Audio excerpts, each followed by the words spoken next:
Hello student, नमस्कार। स्वागत करता हूं आप सभी का। गाइस, एक बहुत इंपॉर्टेंट स्पेशल सेशन हम आप सभी के लिए लेकर आए हैं। और जैसा कि आपको दिख भी रहा होगा, आज हमारे साथ में जो हमारी स्टूडेंट हैं, बहुत पुरानी स्टूडेंट हैं, अंजलि निरलिया, जिन्होंने अभी एमपी फर्स्ट ग्रेड कॉमर्स का जो रिजल्ट आया है उसमें फर्स्ट रैंक जो है वो हासिल करी है। तो वेलकम अंजलि, बहुत बहुत स्वागत है आपका इस सेशन में। Sir, thank you sir. चलिए, अब यहाँ पे अंजलि आवाज आ रही है आपको? जी sir, you are audible. Yes. तो अंजलि, कुछ छोटे छोटे से क्वेश्चंस हैं जो बहुत सारे स्टूडेंट हैं हमारे साथ में, उनके लिए हम लोग आपसे पूछ रहे हैं। एक्चुअल में ये पता होना चाहिए कि जो टॉपर्स होते हैं, हमेशा स्टूडेंट्स ये सर्च करते रहते हैं कि जो टॉपर्स हैं उनकी क्या स्ट्रेटेजी रहती है। तो आपकी बेसिकली क्या स्ट्रेटेजी रही, किस तरीके से आपने प्रिपरेशन करी, सभी के बारे में अपन यहाँ पे डिस्कशन करने वाले हैं। तो सबसे पहले तो आपको मैनी मैनी कॉन्ग्रेचुलेशन, आपने फर्स्ट रैंक जो है वो सिक्योर किया है। यस। थैंक अब मुझे बताओ सबसे पहले अंजलि कि आपने कभी इस तरह से प्लान तो सोचा तो नहीं होगा कि यार मैं प्रिपरेशन कर रही हूँ, हार्ड वर्किंग तो डेफिनेटली आपने करी होगी, लेकिन फर्स्ट रैंक आना अपने आप में ही एक बहुत ड्रीम कम ट्रू वाली बात होती है। तो कैसा फील कर रहे थे आप, और कैसा जब रैंक आया तो आपको एक्सपेक्टेशन थी या नहीं थी उसकी?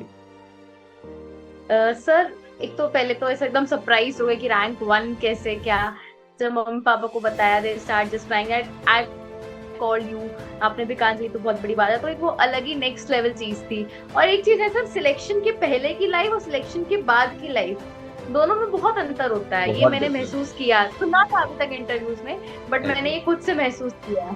एग्जैक्टली, बिल्कुल सही बात है ये कि सिलेक्शन से पहले जो है वो एक स्ट्रगल चल रहा होता है, लेकिन सिलेक्शन के बाद में एक अलग ही सुकून होता है कि यार जो मेरी हार्ड वर्किंग थी इतने सालों की, उसका पे ऑफ बेसिकली मुझे मिल गया है। तो वो एक अलग ही रिलैक्सेशन होता है, उसका कोई मुकाबला नहीं होता। एग्जैक्टली। पेरेंट्स का क्या रिएक्शन था और क्या कहना था पेरेंट्स का? सर, पेरेंट्स तो बहुत खुश थे। पापा को लगा पहली बार तो सुना है कि तुम्हारा कोई एग्जाम निकला। सर, क्या होता था ना, एग्जाम में एसएससी बैंकिंग की देती थी, मेरा कोर इंटरेस्ट टीचिंग नहीं था, तो वो निकलते नहीं थे, या मेरा इंटरेस्ट भी नहीं था।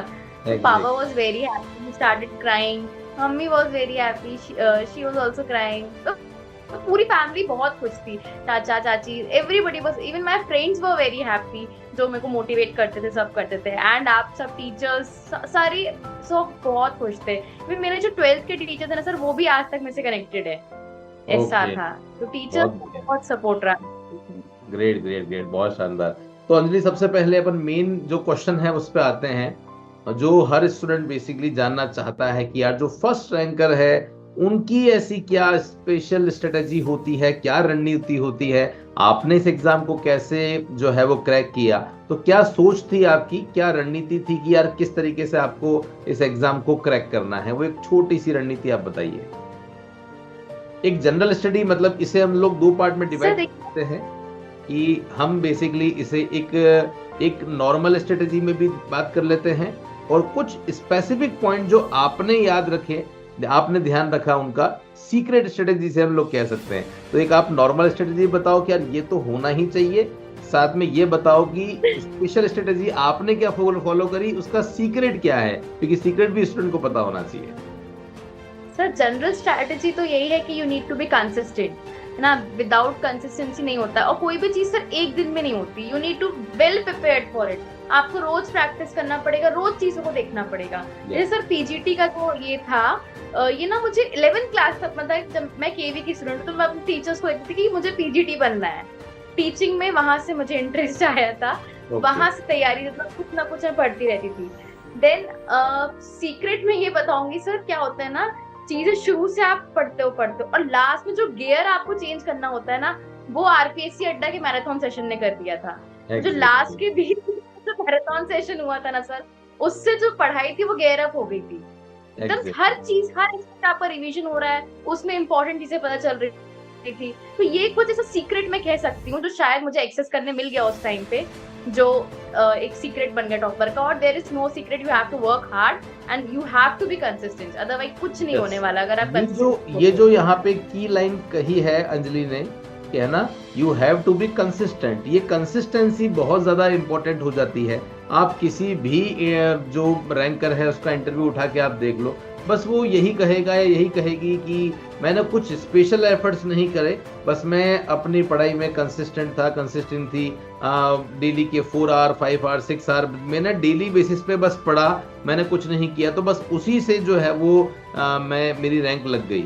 तो बस ये बहुत इंपॉर्टेंट है कि आप अपनी पढ़ाई में ईमानदार रहें, टू बी ऑनेस्ट रहें, और जिनके साथ आप पढ़ रहे हैं उन पे पूरा ट्रस्ट करके रखें, और बस एक कंसिस्टेंसी के साथ अगर आप फॉलो करेंगे तो डेफिनेटली सब कुछ बहुत अच्छा होगा, जैसे अंजलि का हुआ। और लास्ट में एक और बात जो इन्होंने कही कि आपको पता होना चाहिए कि आपको कब कौन से गियर में गाड़ी चलानी है ना। स्टार्टिंग में जब आपका एग्जाम दूर है, 6 मंथ बाकी है, 8 मंथ बाकी है, तो आपको डेप्थ स्टडी करने की रिक्वायरमेंट होती है, आप बुक से पढ़ सकते हैं।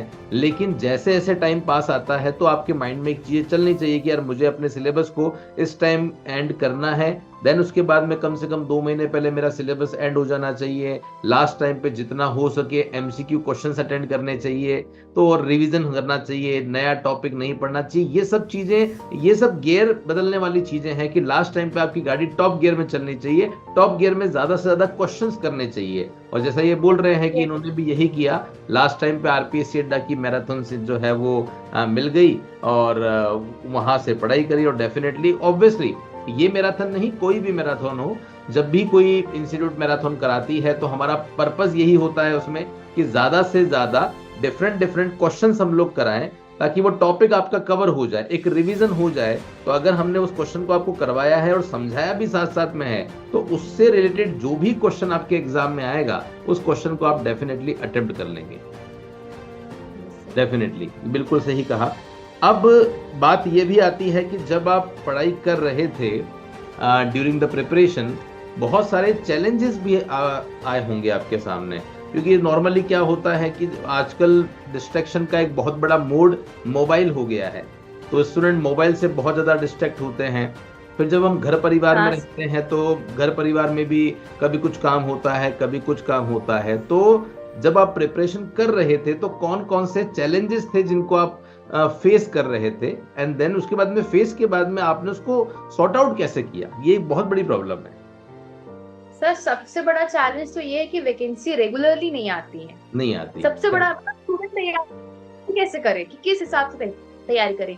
अब आई भी तो 5 साल में एक बार आती है एमपी में तो वैकेंसी, देन आई भी तो फिर उसके बाद नोटिफिकेशन का देखना, प्री निकल गया तो मेंस कब हो रहा है, ये सारी चीजें सर बहुत चैलेंजिंग लगी। इवन पेपर देने के बाद भी सर वो जो 10 महीने का 8 महीने का ब्रेक था ना, वो पेपर देने के बाद भी इतना चैलेंजिंग था कि इतना स्ट्रेस होता था कि कुछ है भी लाइफ में कि नहीं है, निकल रहा है एग्जाम, नहीं निकल रहा है। ये वाला एक तो सर स्ट्रेस था। इसमें मैं कैसे सॉर्ट आउट किया, मैंने टीचर्स से गाइडेंस लिया। जैसे मैंने आपसे भी बात करी थी कि सर क्या कैसे किया जाए, चीजें हो नहीं रही है, आपने कहा जो पहले आ रहा है उसको वैसे कर लो, ये एक स्ट्रेस वाली बात है। दूसरी सर ऐसा होता है जब आप थोड़ा सा हो जाते हो ना, तो पेरेंट्स के से भी प्रेशर होता है, लाइक तुम्हारी जॉब क्यों नहीं लग रही, क्या कहाँ दिक्कत जा रही है। एक एज फैक्टर के बाद में पेरेंट्स का प्रेशर आने लग जाता है।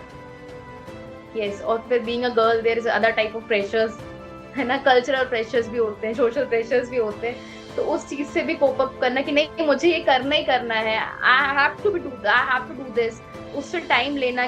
सर मैं 6 महीने का टाइम मंगाती थी, ऐसा होता था कि बस मुझे इतना टाइम दे दीजिए, मेरा बीएड इतना हो जाए, ये हो जाए, उस तरीके से। देन सर एक ये चैलेंजेस तो मैंने फाइट आउट किया। फिर ना टाइम मैनेजमेंट भी एक बहुत बड़ा चैलेंज रहता है, बिकॉज सर मैं ना वर्किंग भी थी, I was teaching in a school and college as well, so I have to manage my time accordingly. तो ना सर उसमें आरपीएससी अड्डा बहुत काम आया मेरे। क्या होता था, मैं स्कूल से मैंने पार्ट टाइम कन्वर्ट करवा लिया था स्कूल को, कुछ तैयारी करनी थी।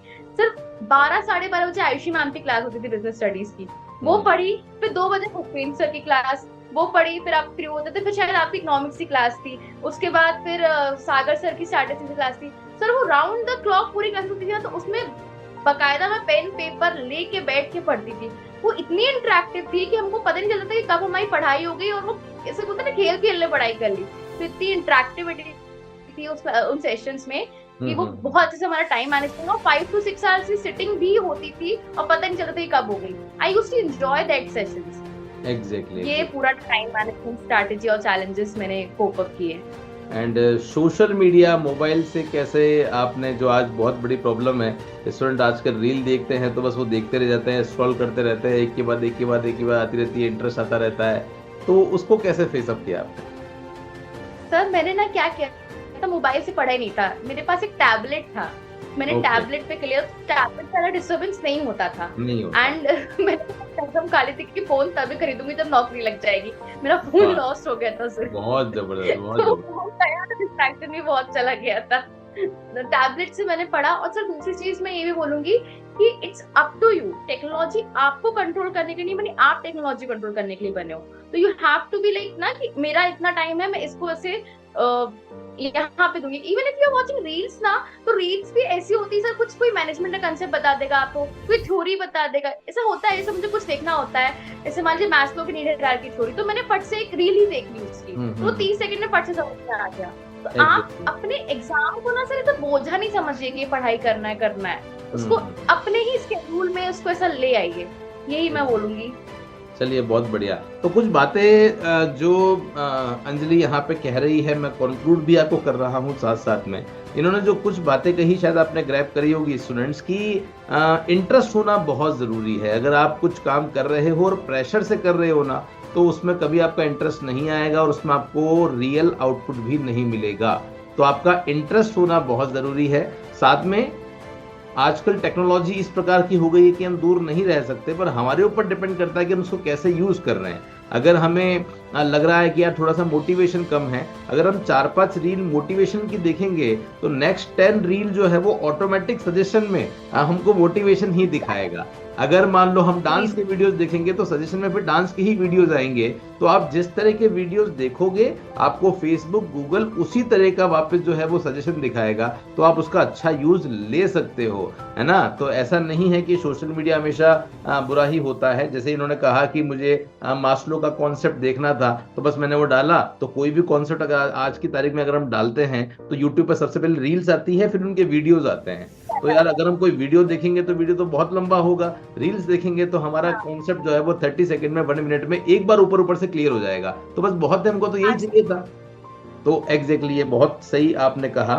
अब इसमें ये भी मुझे बताइए कि वो कौन कौन लोग हैं जिनका गाइडेंस आपको मिला, जिनसे मोटिवेशन आपको मिली और जिनके थ्रू आप जो है वो स्टार्टिंग से लेके एंड तक यहाँ पे आप पहुंचे?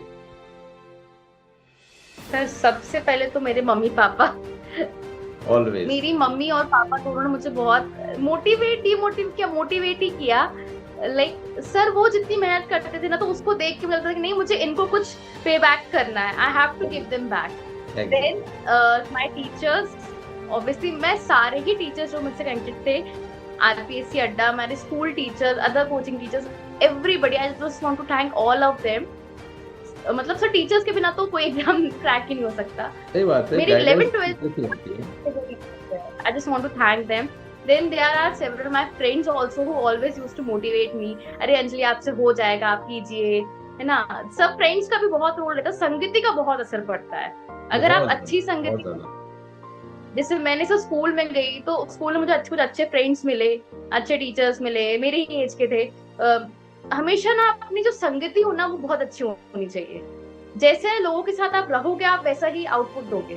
So yes, friends, family, teachers, they all contributed in the success. और किसी एक से नहीं होता है सर, पूरा वो एनवायरनमेंट क्रिएट होता है, तब जाके आपको कुछ चीज। एग्जैक्टली, वो पूरा एक आप एक कवच में घिर जाते हो। अगर वहां पे एक भी कड़ी लूज है, अगर आपको आपके पेरेंट्स से सपोर्ट नहीं मिल रहा है, या आपको सही मेंटोर नहीं मिले, या सब कुछ अच्छा है आपके फ्रेंड्स अच्छे नहीं हैं, तो डेफिनेटली एक भी अगर कड़ी टूट गई ना, तो डेफिनेटली आप अपने टारगेट पे नहीं पहुंच पाओगे। तो जैसा जी ने कहा कि ऑब्वियसली हमेशा सक्सेस की जो स्टोरी है वो पेरेंट्स से ही स्टार्ट होती है और होनी भी चाहिए, क्योंकि वो हमें बचपन से लेके यहाँ तक लेकर आए हैं, इतनी अच्छी परवरिश करी है, तो उनका रोल तो बहुत इंपॉर्टेंट है ही।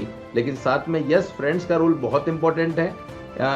स्टूडेंट के आसपास वही, अगर आपका लक्ष्य है कहीं ना कहीं सफलता हासिल करना, तो आपके आसपास जो लोग हैं वो आपके ही जैसे होने चाहिए, आपके ही जैसे सोच वाले होने चाहिए और पढ़ने वाले होने चाहिए, तभी वो आपको एक सही डायरेक्शन देंगे। अगर आपके जैसे मान लो सपोज आपके जो फ्रेंड्स हैं वो कुछ उसमें कुछ ऐसे हैं जो बिजनेस माइंडेड है, तो कहीं ना कहीं वो आपके पढ़ाई की वैल्यू नहीं करेंगे, डेफिनेटली है। लेकिन अगर आपका कहीं ना कहीं जो सर्कल होगा वो ऐसा ही होगा कि जहाँ पे वो भी एक एग्जाम की प्रिपरेशन कर रहे हैं, तो वो एक कहीं ना कहीं कंपटीशन जो है वो वाला वो फील समझ सकता है, तो वो हमेशा आपको मोटिवेट करेगा कि नहीं यार कोई बात नहीं, इस बार नहीं हुआ है, अगली बार वापस देना, कंपटीशन बहुत ज्यादा होता है, नंबर ऑफ स्टूडेंट बहुत होते हैं, इसका डेफिनेटली फर्क पड़ता है। जी सर। बिल्कुल सही कहा, बिल्कुल कहा। अब अंजलि मुझे बताओ, अब आपका क्या सपना है, अब क्या लक्ष्य है, क्या भविष्य की योजना है, फ्यूचर में क्या करना है? वैसे हमारा तो आपस में डिस्कस हुआ है और अभी आप प्रेजेंट में उस लोकेशन पे पहुंच भी गए हैं, तो बताइए क्या सपने हैं, क्या फ्यूचर प्लान है? सर जब मैं 11th-12th में थी ना, तब मुझे पीजीटी कॉमर्स बनना था। मुझे कुछ नहीं पता था नेट जेआरएफ ये सब क्या होता है, कॉलेज वॉलेज का। फिर जब वो मिल गया है तो मुझे लगता है नहीं, अब इससे एक लेवल और अब जाना है। जब नेट जेआरएफ क्वालिफाई हो गया था तब तो फिर लगा अब यूनिवर्सिटी में बैठना ही बैठना है, अब मुझे सब कुछ करना है। ऐसा हो गया फिर से। एग्जैक्टली। तो अभी फिलहाल आप जो है वो अभी रिजल्ट तो आ चुका है, अब देखते हैं कब उसके आगे की जो प्रोसीजर्स है वो कंप्लीट होते हैं, और पीएचडी में आपका एडमिशन जो है वो हो चुका है और आप उसी की प्रोसीडिंग में जो है वो लगे हुए हैं। चलिए बहुत बढ़िया। अब अंजलि आपका ये बताइए, इतने सारे सब्जेक्ट्स थे आपके सिलेबस में, आपका कौन सा फेवरेट सब्जेक्ट जो है वो था जिसमें आपने ऑब्वियसली स्कोर भी अच्छा किया होगा, क्योंकि सारे सब्जेक्ट हमारे एक जैसे नहीं हो सकते, तो कुछ सब्जेक्ट में हमारी कमांड बहुत अच्छी होती है, तो आपका फेवरेट सब्जेक्ट कौन सा रहा है जिसकी वजह से आप हम कह सकते हैं कि हाँ ये सब्जेक्ट मेरा मेन था जिसकी वजह से मेरा सिलेक्शन हुआ है? सर इसके पीछे ना एक छोटी सी स्टोरी है। मैं जब 11th में थी, मेरा अकाउंट्स बहुत वीक था। वो नया नया 11th में जब बच्चे जाते हैं, तो एक बार हाफ ईयरली एग्जाम में बहुत कम मार्क्स मिले थे and I was crying at the back of my classroom. मेरी जो 12th टीचर थी, चांद मैम नाम था उनका, वो मेरे पास आई। शी मोटिवेट्स मी कि देखो अंजलि, सबको नहीं बनता है, मुझे खुद भी कभी अकाउंट्स नहीं बनता था, बट आज मैं अकाउंट्स की टीचर हूँ। शी वाज इन केवी, मैं केवी की पढ़ी हुई हूँ। सर वो दिन से ना मेरे दिमाग में एकदम अड़ गया, कैसे नहीं बनता मेरे से। उस दिन से रात दिन एक करके ना अकाउंट्स को मैंने अपनी स्ट्रेंथ बना लिया। Then I have done my MCom specialization in accounting only. तो अकाउंट्स इस मेरा जो मेरा कोर सब्जेक्ट है या मेरा इंटरेस्टेड सब्जेक्ट है। बाकी सब्जेक्ट तो मुझे सारे ही पसंद है, बट अकाउंट्स मुझे थोड़ा सा वो बड़ी बात है। आप देखिए, ये बहुत बड़ी बात है, बहुत बड़ा मोटिवेशन है कि आपके जो वीकर पॉइंट होते हैं उनको आप स्ट्रॉन्ग कर लो, और डेफिनेटली फिर तो कहीं दिक्कत आएगी नहीं, कि आपने जो अपने बैरियर्स उन बैरियर्स को ही खत्म कर दिया। तो जहाँ पे अंजलि को अकाउंटेंसी में प्रॉब्लम आ रही थी और वो एक एज अ चैलेंज लिया, और अब आप देखो कि वही सब्जेक्ट सबसे अच्छा हो गया है। और कॉमर्स का कोई भी एग्जाम हो, ऐसा कोई एग्जाम होता ही नहीं जिसमें जहाँ पे अकाउंटेंसी वाला पोर्शन नहीं आ रहा है। तो अगर आपकी अकाउंटेंसी स्ट्रांग है तो डेफिनेटली फिर सारी ही चीजें जो है वो आपके साथ में अच्छी चलेगी और सब कुछ अच्छा होगा। ग्रेट। और सर पुष्पेन सर तो बहुत बढ़िया थे, वो अकाउंटिंग के इतने इंटरैक्ट, सर सारे सेशंस में इतने इंटरैक्टिव थे, लगता ही नहीं था कि स्क्रीन पे पढ़ रहे थे, तो सामने बैठ के पढ़ाई हो रही है। बहुत अच्छे सेशन थे। एग्जैक्टली। अब मुझे ये बताइए अंजलि की आपने अपने नोट्स कैसे बनाए, स्टडी मटेरियल जो है वो कैसा आपने यूज किया, बुक्स का जो रोल है एनसीईआरटी यूज करी या नहीं करी, कितना रोल है, किस तरीके से आपने नोट्स को बनाया, उसको समराइज कैसे किया, कैसे एग्जाम से एक दिन पहले रिवीजन करना है तो वो कैसे कर सकते हैं? क्योंकि बहुत सारे स्टूडेंट्स के साथ में ये प्रॉब्लम आती है कि वो सिलेबस तो कैसे भी पूरा कर लेते हैं, लेकिन जब रिवीजन का टाइम आता है तो वो रिवीजन पूरा नहीं कर पाते, जिस वजह से एक्चुअल में उनको लॉस हो जाता है। क्योंकि जितनी इंपॉर्टेंट पढ़ाई है उससे डबल इंपॉर्टेंट होता है उसका रिवीजन। आपने पढ़ तो सब कुछ लिया, लेकिन अगर आपने रिवीजन नहीं किया है, एमसीक्यू क्वेश्चन अटेम्प्ट नहीं किए हैं, तो आपका सिलेक्शन नहीं हो पाता है। तो आपने इसको कैसे किया, कैसे अपने नोट्स को बनाया? सर मेरे पास ना मेरी 11th-12th की बुक्स आज तक रखी हैं, so I just followed them only. मतलब पूनम गांधी थी, और जो भी हम सीबीएसई स्टूडेंट थी मैं, तो वो जो बुक्स थी एनसीईआरटी ऑब्वियसली, तो वो बुक्स मेरी ऐसी मार्क्ड है सारी कि मुझे वो एट अ ग्लांस देखने को रिवाइज हो जाता है। देन नोट मेकिंग में सर मैंने क्या किया, चीजों को शॉर्टन करके लिखा। लाइक डेप्थ में तो बुक में भी अवेलेबल है, जिस तरीके से मुझे समझ में आ रही चीजें मैंने उनके नोट्स बनाए। और सर मैं ना कभी भी यूट्यूब सेशंस से खाली बैठ नहीं देखती थी। I used to have pen paper and I used to note those questions which you were discussing. और उसमें जो आप एक्स्ट्रा पॉइंट बताते थे कि ये इसमें ऐसा भी हो सकता है उससे रिलेटेड, तो वो सब भी मैं नोट करके चली जाती थी। मतलब मैंने कभी सेशंस खाली बैठ के नहीं देखे।